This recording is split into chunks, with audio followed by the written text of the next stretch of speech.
تم داڑھی والے ہو، تم بغیر داڑھی والے ہو، تم نمازی ہو، بے نمازی ہو، تمہارے رب نے فرمایا تم سب مجھے پکارو، میں تم سب کی دعا قبول کروں گا۔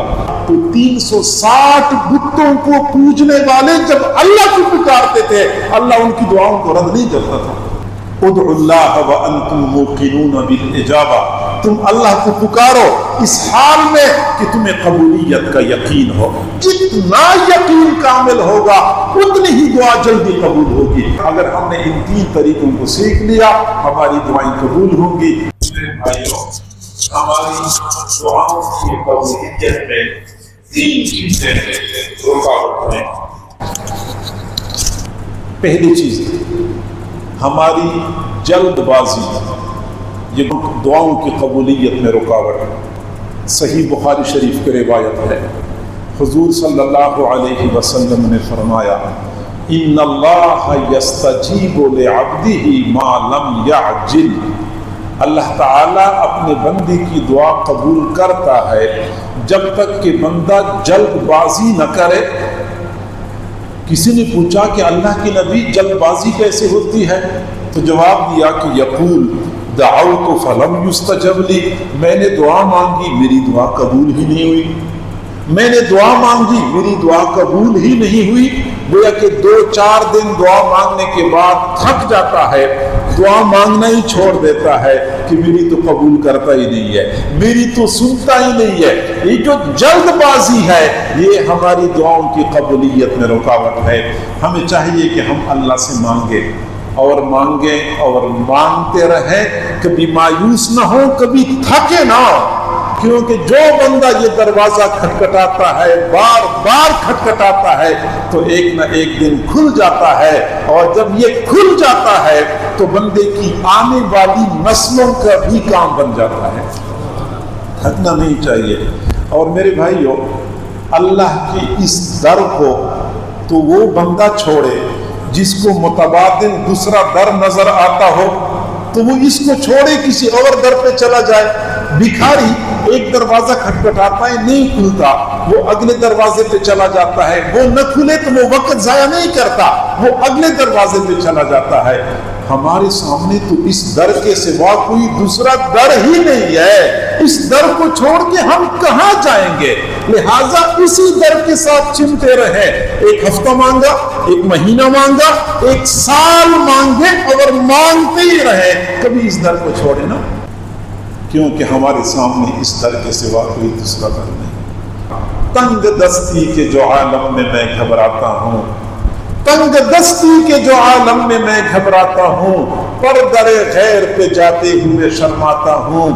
ہاتھ پھیلانے میں محتاج کو غیرت کیسی، ہاتھ پھیلانے میں محتاج کو غیرت کیسی، شرم آتی ہے کہ بندہ تیرا کہلاتا ہوں۔ اے اللہ، میرے لیے بنیادی چیز جو رکاوٹ ہے وہ یہ کہ جب میں بندہ تیرا ہوں تو مخلوق کے دروازے کیوں کھٹکھٹاؤں؟ اور یہ بھی ایک حقیقت ہے میرے بھائیو، جس کو ایک اللہ کے سامنے سر جھکانا آ گیا، مخلوق کے سامنے سر نہیں جھکانا پڑتا۔ جس کو ایک اللہ کے سامنے آنسو بہانا آ گیا، مخلوق کے سامنے آنسو نہیں بہانے پڑتے۔ جس کو ایک اللہ کے سامنے دل کا دھکرا سنانا آ گیا، مخلوق کو دل کا دھکرا نہیں سنانا پڑتا۔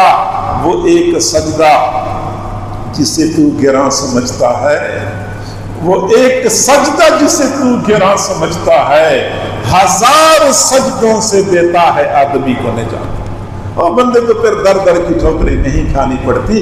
میرے بھائیو، ہم اللہ سے مانگے اور بار بار مانگے، اور کبھی مایوس بھی نہ ہو، کبھی تھکی بھی نہ۔ جلد بازی جو کرتے ہیں اس کی وجہ سے پھر دعائیں قبول نہیں ہوتی۔ اور حضور صلی اللہ علیہ وسلم نے فرمایا کہ کئی مرتبہ ایک آدمی اپنے اللہ کو پکارتا ہے، وَهُوَ عَلَيْهِ غَضْبَانٌ، اللہ ناراض ہوتا ہے، فَيُعْرِضُ عَنْهُ، اللہ تعالیٰ اعراض کرتا ہے، یعنی دعا قبول نہیں کرتا۔ ثُمَّ يَدْعُوهُ، یہ پھر پکارتا ہے، اللہ تعالیٰ پھر بھی اعراض کر لیتا ہے، دعا قبول نہیں کرتا۔ یہ پھر پکارتا ہے، اللہ اعراض کرتا ہے، ناراض ہے۔ جب چوتھی مرتبہ پکارتا ہے اللہ تعالیٰ فرشتوں کو فرماتے ہیں ابا عبدی ان یدعو غیری، میرے بندے نے عزم کیا ہے کہ میرے علاوہ کسی اور کو نہیں پکارے گا، فرشتوں تم گواہ رہو میں نے اپنے بندے کی دعا کو قبول کر لیا ہے۔ ہوتا اصل میں یہ ہے کہ اللہ کے خزانوں میں کمی کوئی نہیں ہے، اور اللہ تعالیٰ الیاذ باللہ بخیل بھی نہیں ہے، اور اپنے بندوں سے اتنی محبت کرتا ہے کہ پوری دنیا کی ماؤں کی محبت کو ملایا جائے وہ محبت اتنی نہیں ہوتی جتنی اللہ کو اپنے بندوں سے محبت ہے۔ بندوں سے محبت بھی ہے، بخیل بھی نہیں ہے، خزانے میں کمی بھی نہیں ہے، اور اللہ کو ہمارے حالات کا پتہ بھی ہے کہ پریشان ہیں، تو عقل تو یہ کہتی ہے نا کہ ادھر میں جھولی پھیلاؤں ادھر سے جھولی بھر جائے، محبت بھی کرتا ہے، خزانے میں کمی بھی نہیں ہے، تو کیوں ایسا نہیں ہوتا کہ میں ہاتھ اٹھاؤں تو میری جھولی بھر جائے؟ تو میرے بھائیوں اللہ تعالیٰ آزماتا ہے، یہ دنیا دار الامتحان ہے، وہ آزماتا ہے کہ میرا یہ بندہ کچا ہے یا پکا ہے۔ کچا بندہ وہ ہوتا ہے 2-4 دن مانگا تو مانگنا ہی چھوڑ دیا، پکا بندہ وہ ہوتا ہے کہ ایک مرتبہ عزم کرتا ہے کہ اس در کے علاوہ میں نے کسی اور در پہ نہیں جانا۔ تو پکے بندے بن جائیں، کچے بندے نہ بنیں۔ ایک تو دعاؤں کی قبولیت میں رکاوٹ ہماری جلد بازی ہے، دعاؤں کی قبولیت میں دوسری رکاوٹ ہمارا ڈاواں ڈول یقین ہے، اپنا یقین ہمارا دعاؤں کی قبولیت میں رکاوٹ بن جاتا ہے۔ 90% لوگ دعا کے لیے ہاتھ بھی اٹھاتے ہیں، ساتھ ساتھ یہ بھی کہتے ہیں کہ میں مانگ تو رہا ہوں لیکن میں تو اتنا گناہگار ہوں، میری دعائیں کہاں قبول ہوں گی، اور میری تو داڑھی نہیں ہے تو میری دعا کہاں قبول ہوگی، میں تو نماز نہیں پڑھتا تو میری دعا کہاں قبول ہوگی۔ ہمارا گمان شروع سے یہی ہوتا ہے کہ قبول نہیں ہوں گی۔ بخاری شریف کی روایت ہے اللہ تعالیٰ خود فرماتے ہیں کہ میں بندوں کے ساتھ ان کے گمان کے مطابق معاملہ کرتا ہوں، جیسے گمان ویسے معاملہ۔ جب ہمارا گمان یہ ہوتا ہے کہ قبول نہیں ہوں گی، اللہ قبول نہیں کرتا۔ اگر گمان یہ ہے کہ اللہ قبول کرے گا تو اللہ قبول کرتا ہے۔ 90% لوگ دعا بھی مانگ رہے ہوتے ہیں، ساتھ یہ بھی کہہ رہے ہوتے ہیں کہ میں مانگ تو رہا ہوں لیکن میری دعا کہاں قبول ہوگی۔ حضرات انبیاء کرام اللہ سے دعا مانگا کرتے تھے، ان ربی لسمیع الدعاء انک انت السمیع العلیم عسى اللہ اکون بدعاء ربی شقیا۔ حضرات انبیاء کرام کے دعا مانگنے کا انداز ایسا ہوتا تھا، کامل یقین کے ساتھ مانگا کرتے تھے۔ ہم بھی کامل یقین کے ساتھ مانگا کریں۔ استسقاء کے لیے لوگ جا رہے تھے، بارش نہیں ہوتی تو بارش کے لیے لوگ نکلتے ہیں صحرا میں یا شہر سے باہر نکلتے ہیں، وہاں دعا مانگتے ہیں۔ تو استسقاء کے لیے لوگ باہر جا رہے تھے تو لوگوں نے دیکھا کہ ایک چھوٹا بچہ بھی جا رہا ہے، لیکن ایک چھوٹا بچہ اپنے ساتھ چھتری لے کے جا رہا ہے۔ کسی نے پوچھا کہ چھتری کا کیا کرنا ہے؟ تو کہنے لگا ہم بارش مانگنے نہیں جا رہے، جب بارش مانگنے جا رہے ہیں تو واپس آئیں گے تو بارش نہیں برس رہی ہوگی، تو واپسی پہ چھتری کی ضرورت نہیں ہوگی۔ اسی کو یقین کہتے ہیں کہ بارش مانگنے جا رہے تھے، چھتری ساتھ لے کے جا رہے تھے کہ واپسی پہ چھتری کی ضرورت پڑے گی۔ اس یقین کے ساتھ مانگے۔ اصل میں ہوتا کیا ہے؟ ہوتا یہ ہے کہ جب ہم دعا مانگتے ہیں شیطان پوری کوشش کرتا ہے کہ بندے کے دل و دماغ میں یہ بات ڈال دے کہ تو نماز بھی نہیں پڑھتا، تیری تو داڑھی بھی نہیں ہے، تو بینک کی ملازمت کرتا ہے، تو تیری دعا کہاں قبول ہوگی۔ شیطان کا مقصد یہ ہوتا ہے کہ یہ بندہ اللہ سے بدگمان ہو جائے کہ میری دعا قبول نہیں ہوگی، اللہ دعا قبول نہیں کرے گا، تو بندے اور رب کے درمیان دوریاں پیدا ہو جائیں گی، فاصلے پیدا ہو جائیں گے۔ میرے بھائیوں، ہم شیطان کو کیوں نہیں کہتے کہ شیطان جب تو اللہ کے دربار میں تھا، اللہ نے تجھے ایک سجدے کا حکم دیا، تو نے ایک سجدہ بھی نہیں کیا، اللہ نے دربار سے نکالا، فَخْرُجْ مِنْهَا فَإِنَّكَ رَجِيمٌ، نکل جا میرے دربار سے، تو مردود ہے۔ جب تو نکل رہا تھا تو نے نکلتے نکلتے ایک دعا مانگی تھی، رب انظرنی الی یوم یبعثون، اللہ نے تیری وہ دعا قبول کر دی۔ تو نے تو ایک سجدہ بھی نہیں کیا، اس وقت تو نے دعا مانگی، اللہ نے تیری دعا کو قبول کر لیا۔ میں نے تو ابھی عصر کی نماز میں 8 سجدے کم از کم کیے ہیں، اگر 4 رکعت پڑھی ہے، اگر 8 رکعت پڑھی ہے تو 16 سجدے کیے ہیں۔ تو 16 سجدے میں نے کیے ہیں، پھر بھی اللہ میری دعا کو رد کرے گا؟ تجھے تو اپنے دربار سے نکال رہا تھا کہ نکل جا، اور تو نے دعا مانگی قبول ہو گئی۔ مجھے تو اللہ تعالیٰ نے بازار کی گندیوں سے کھینچ کے اپنے پاک گھر میں بلایا ہوا ہے، تو میری دعا کو اللہ کیسے رد کرے گا؟ تو شیطان کو ہم یوں جواب دیا کریں کہ تیری دعا قبول ہوئی تھی، میری دعا قبول کیوں نہیں ہوگی؟ اور میرے بھائیوں، ہم دعا مانگے کامل یقین کے ساتھ مانگا کریں۔ اکثر لوگ یہی بات کرتے ہیں کہ نماز نہیں پڑھتا تو دعا قبول نہیں ہوگی، تو داڑھی نہیں ہے تو دعا قبول نہیں ہوگی۔ میں لوگوں سے کہتا ہوں کہ یہ باتیں ہماری اپنی بنائی ہوئی ہیں، یہ باتیں ہماری اپنی بنائی ہوئی ہیں کہ اللہ تعالیٰ نمازیوں کی دعا قبول کرتا ہے، بے نمازی کی قبول نہیں کرتا، داڑھی والوں کی قبول کرتا ہے، بغیر داڑھی والوں کی قبول نہیں کرتا۔ یہ ہماری بنائی ہوئی باتیں ہیں۔ اللہ تعالیٰ نے یہ کوئی شرط نہیں رکھی کہ میں داڑھی والوں کی قبول کروں گا، بغیر داڑھی والوں کی قبول نہیں۔ اللہ نے کوئی شرط نہیں رکھی۔ اللہ نے فرمایا وَقَالَ رَبُّكُمْ، فرمایا تمہارے رب نے۔ پوری انسانیت کو خطاب ہے، تم داڑھی والے ہو، تم بغیر داڑھی والے ہو، تم نمازی ہو، بے نمازی ہو، تمہارے رب نے فرمایا ادعونی، تم سب مجھے پکارو، استجب لکم، میں تم سب کی دعا قبول کروں گا۔ میں یہ کہتا ہوں کہ دعاؤں کی قبولیت کے لیے ایمان بھی شرط نہیں ہے۔ کافر بھی مانگے اللہ تعالیٰ کافر ان کی دعا بھی قبول کرتا ہے۔ قرآن مجید میں اللہ تعالیٰ نے فرمایا قُلْ مَا يَحْبَأُ بِكُمْ رَبِّي لَوْلَا دُعَاؤُكُمْ، ان مشرکین سے کہہ دو کہ اگر یہ تمہاری دعائیں نہ ہوتی نا، میں کب تمہیں ہلاک کر چکا ہوتا۔ یہ تو تمہاری دعائیں ہیں جو تمہیں بچا رہی ہیں۔ یہ مشرکین مکہ 360 بتوں کو پوجنے والے، جب بھی مشکل حالات پیش آتے تھے تو اللہ کو پکارنا شروع کر دیتے تھے۔ اللہ فرماتے ہیں اگر تمہاری یہ دعائیں نہ ہوتی، میں کب تمہیں ہلاک کر چکا ہوتا۔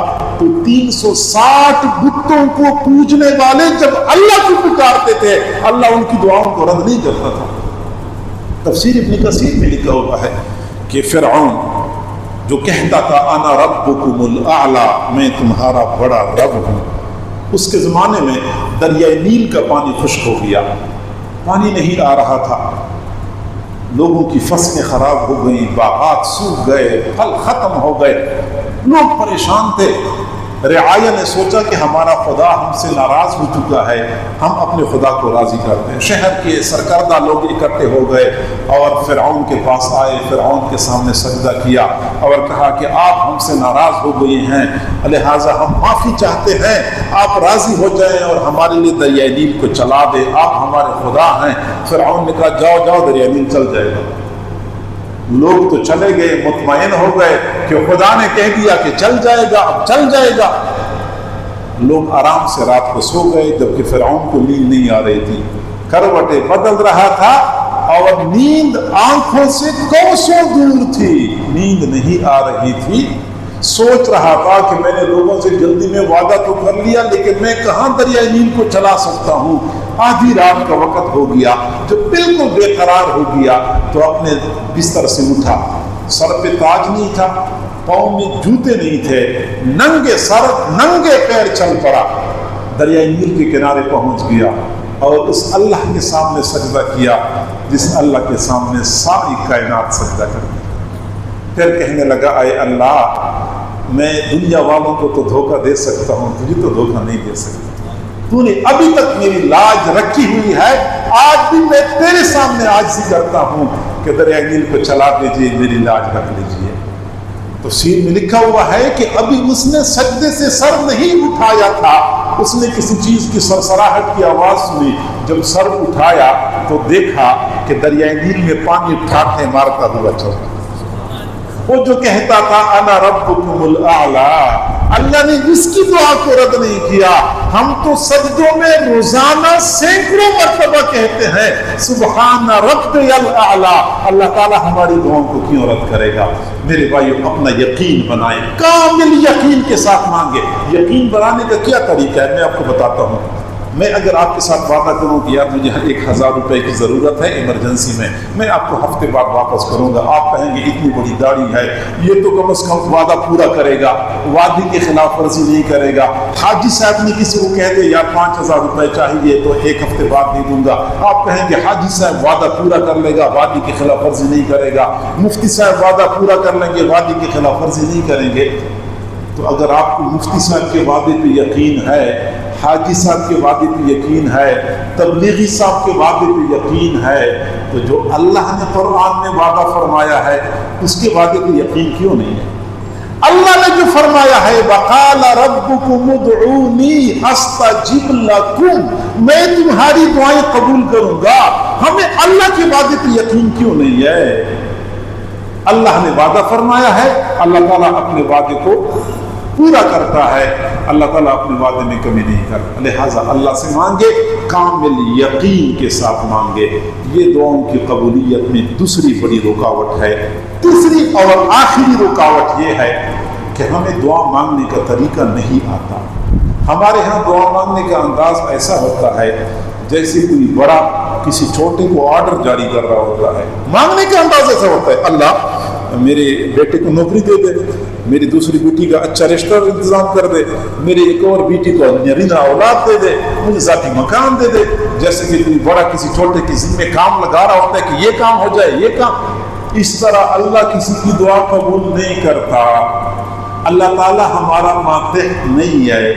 ادعوا ربکم تضرعا، اپنے رب کو پکارو گڑگڑاہٹ کے ساتھ، رونے دھونے کے ساتھ رب کو پکارو، اپنے رب کو رحمت کو متوجہ کرنے کا یہ ایک طریقہ ہے۔ یاد رکھیں، دنیا میں جب کسی بندے کا کام پھنستا ہے تو وہ مال پیسہ استعمال کرتا ہے، مال پیسے کے ذریعے اپنا کام نکلواتا ہے، زر، اس کو زر کہتے ہیں، یا پھر کسی کے لمبے ہاتھ ہوتے ہیں تو وہ اپنا زور استعمال کرتا ہے۔ دنیا میں اپنا کام نکلوانے کے لیے یا زور استعمال کرتے ہیں یا پھر زر استعمال کرتے ہیں۔ اللہ رب العزت کے سامنے نہ کسی کا زور چلتا ہے نہ کسی کا زر چلتا ہے، اللہ کے سامنے فقط زاری چلتی ہے۔ زاری کے ذریعے اپنے اللہ کی رحمت کو متوجہ کر سکتے ہیں، اپنے پیارے اللہ کو منانے کے لیے، پیارے اللہ سے بات منوانے کے لیے ہم گڑ گڑائیں، روئیں، اللہ کی طرف متوجہ ہو جائیں۔ کسی اللہ والے نے فرمایا کہ مانگنے کا طریقہ سیکھنا ہو تو کسی بچے سے سیکھو، کہ گلی میں چیز بیچنے والا آتا ہے، بچہ اپنی والدہ کے پاس بھاگتا ہوا جاتا ہے، امی مجھے پیسے دے دو، میں نے چیز خریدنی ہے۔ امی کہتے بیٹا تنگ نہ کرو، ایک تو ہر وقت پیسے مانگتا رہتا ہے، پیسے نہیں ہیں۔ بیٹا کہتا ہے امی بس آج دے دو، میں دوبارہ نہیں مانگوں گا۔ امی کہتے بیٹا ہے نہیں، دفع ہو جاؤ، پیسے نہیں ہیں۔ اور جب بچہ سمجھتا ہے کہ مجھے اس طرح پیسے نہیں ملنے تو وہ آخری حربہ استعمال کرتا ہے، زمین پہ لیٹ جاتا ہے، لوٹ پوٹ ہونا شروع ہو جاتا ہے، جھوٹ موٹ آنکھوں میں آنسو نمودار ہوتے ہیں۔ ایک آنسو نمودار ہونے کی دیر ہوتی ہے، ماں کی ممتا جوش میں آتی ہے، فوراً بچے کو پیسے دے دیتی ہے کہ جاؤ بچہ رونا نہیں ہے، چیز خرید لو۔ جب بچی کی آنکھ میں آنسو کا قطرہ نمودار ہو گیا تو ماں کی ممتا جوش میں آ گئی، اور جب بندے کی آنکھ میں آنسو کا قطرہ نمودار ہوتا ہے تو اللہ کی رحمت جوش میں آ جاتی ہے۔ ہماری تو آنکھیں خشک ہو چکی ہیں، دنیا والوں کے سامنے دل کا دکڑا سناتے ہیں، ایسے ٹپ ٹپ موٹے موٹے آنسو گرانا شروع کر دیتے ہیں، اور وہی بندہ جب اللہ کے سامنے جھولی پہ لاتا ہے آنکھیں ایسی خشک ہو جاتی ہیں کہ ایک قطرہ بھی نمودار نہیں ہوتا۔ تو میرے بھائی یہ ہماری بدقسمتی ہے، اللہ کو پکارے گڑ گڑاہٹ کے ساتھ، رو رو کے اپنے اللہ سے مانگا کریں، یقیناً اللہ تعالیٰ اپنے بندوں کی دعائیں قبول کرتا ہے۔ اس لیے آپ نے کبھی غور کیا ہے کہ جب بچہ پیدا ہوتا ہے تو اس کے پاس اپنا کچھ بھی نہیں ہوتا، نہ اس کا بستر اپنا ہوتا ہے، نہ لباس اپنا ہوتا ہے، نہ کھانے پینے کے برتن اس کے پاس ہوتے ہیں، کمزور اتنا ہوتا ہے کہ اپنے کروٹ بھی نہیں بدل سکتا، اور نادان اتنا ہوتا ہے کہ اپنی والدہ کو بھی نہیں پہچانتا، والدہ کو تو بعد میں پہچان لیتا ہے نا، شروع میں تو کسی کو نہیں پہچانتا۔ تو نہ بستر اپنا ہے، نہ لباس اپنا ہے، نہ کھانے پینے کے برتن اپنے ہیں، نہ مکان اپنا ہے، نہ اپنی قوت ہے کہ خود ہل جل کے اپنا مسئلہ حل کر دے، نہ کسی کو جانتا پہچانتا ہے۔ اس بچے کے پاس اپنا کچھ بھی نہیں ہوتا، صرف اس کا رونا اس کا اپنا ہوتا ہے۔ لہٰذا اس کو بھوک لگی تو رونا شروع کر دیا، ماں نے دودھ کا انتظام کر لیا، پیٹ میں درد ہو گیا تو رونا شروع کر دیا، ماں نے دوائی کا انتظام کر لیا، نیند آئی تو رونا شروع کر دیا، ماں نے بستر کا انتظام کر لیا۔ اس بچے کے پاس اپنا کچھ بھی نہیں ہوتا، صرف اس کا رونا اپنا ہوتا ہے، اور وہ اپنا ہر مسئلہ رونے کے ذریعے حل کرواتا ہے۔ اس لیے کسی اللہ والے نے فرمایا، اے دوست، جب تو چھوٹا تھا تو رونا جانتا تھا، اللہ تعالیٰ تیری تمام ضروریات پوری کیا کرتا تھا، جب تو بڑا ہو گیا تو نے رونا چھوڑ دیا، اللہ نے تیری ضروریات کو پورا کرنا چھوڑ دیا۔ آج بھی تو اپنے بچپن کی طرح ہر ضرورت کے موقع پہ اللہ کے سامنے رونا شروع کر دے، آج بھی اللہ تعالیٰ تیری ضروریات ایسے پوری کرے گا جیسے کہ تیرے بچپن میں تیری ضروریات پوری ہوتی تھیں۔ تو میرے بھائیوں، ہماری دعاؤں کی قبولیت میں 3 چیزیں بڑی رکاوٹ ہیں۔ ایک تو جلد بازی نہ کریں، مانگے اور مانگتے ہی رہیں، کیونکہ مانگنے پہ جو کچھ ہم مانگتے ہیں وہ بھی مل جاتا ہے اور ثواب بھی ملتا ہے۔ آپ اگر نماز پڑھتے ہیں نا اور 10 منٹ نماز میں لگاتے ہیں، آپ کو 10 منٹ پہ ثواب ملتا ہے۔ اسی طرح 10 منٹ دعا مانگنے میں لگاتے ہیں، جو مانگا ہے وہ بھی ملے گا، ساتھ 10 منٹ پہ ثواب بھی ملتا ہے۔ دعا مستقل عبادت ہے۔ حضرت مولانا محمد الیاس رحمۃ اللہ علیہ فرمایا کرتے تھے کہ ہم جتنا وقت عبادت میں لگاتے ہیں اس سے دگنا وقت دعا میں نہیں لگائیں گے تب تک بات نہیں بنے گی۔ یعنی اگر 10 منٹ نماز میں لگائے ہیں تو 20 منٹ دعا میں لگائیں گے، پھر کہیں جا کے بات بنے گی۔ تو لہٰذا ایک تو آپ لوگ جلد بازی نہ کریں، مانگتے رہیں اور مانگتے رہیں۔ دوسری بات ہے کہ اپنا یقین بنائیں کہ جب میرے اللہ نے وعدہ کیا ہے، اللہ وعدے کی خلاف ورزی نہیں کرتا۔ اور تیسری بات ہے کہ مانگتے ہوئے گریہ وزاری اور اللہ کے سامنے عاجزی کا مظاہرہ کرے۔ اگر ہم نے ان 3 طریقوں کو سیکھ لیا، ہماری دعائیں قبول ہوں گی، حالات بہتر ہوں گے، دنیا والوں کو دل کا دکڑا نہیں سنانا پڑے گا۔ اللہ تعالی ہم سب کو سمجھنے اور عمل کرنے کی توفیق عطا فرمائے۔